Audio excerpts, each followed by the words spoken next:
The boom before the crash, the Great Depression, was the worst economic crisis of the 20th century. It began after a long period of optimism and growth during the 1920s. This decade was marked by rising production, growing consumer spending, and a booming stock market. Many people believed the economy had entered a new era where prosperity would never end. As stock prices rose, more Americans began investing. Some had experience, but many were new and driven by excitement rather than understanding. A dangerous habit became common: buying stocks with borrowed money. This practice increased profits during good times, but it also increased risk. The economy looked strong on the surface, but underneath, it was unstable. The stock market crashing October 1929. Confidence in the stock market suddenly collapsed. Investors began to worry that prices were too high. Selling started slowly, but panic quickly spread.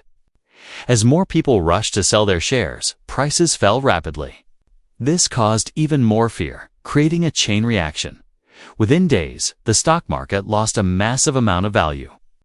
Billions of dollars disappeared almost overnight.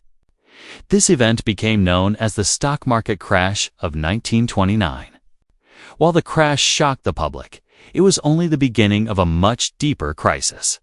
Banks fail and unemployment rises. Banks were deeply connected to the stock market.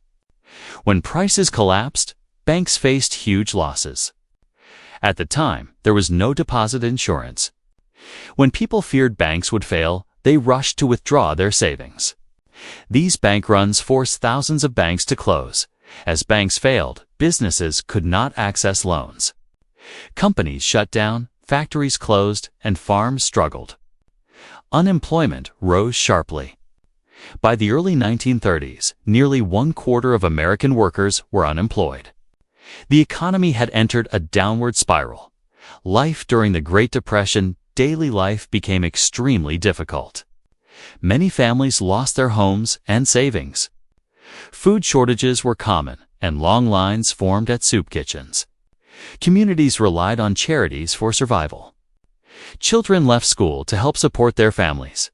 The crisis spread beyond the United States. Global trade declined, hurting economies worldwide.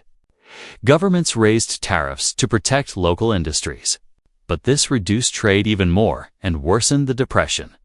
Recovery and lessons in 1933. Franklin D. Roosevelt became president and launched the New Deal. These programs aimed to stabilize banks, create jobs, and restore confidence. Financial regulations were strengthened, and deposit insurance was introduced. The economy slowly improved. But full recovery came only during World War II, when industrial production increased. The Great Depression taught lasting lessons about risk, regulation, and financial stability. Many modern economic rules exist because of this crisis. Please subscribe and have a nice day. Thank you.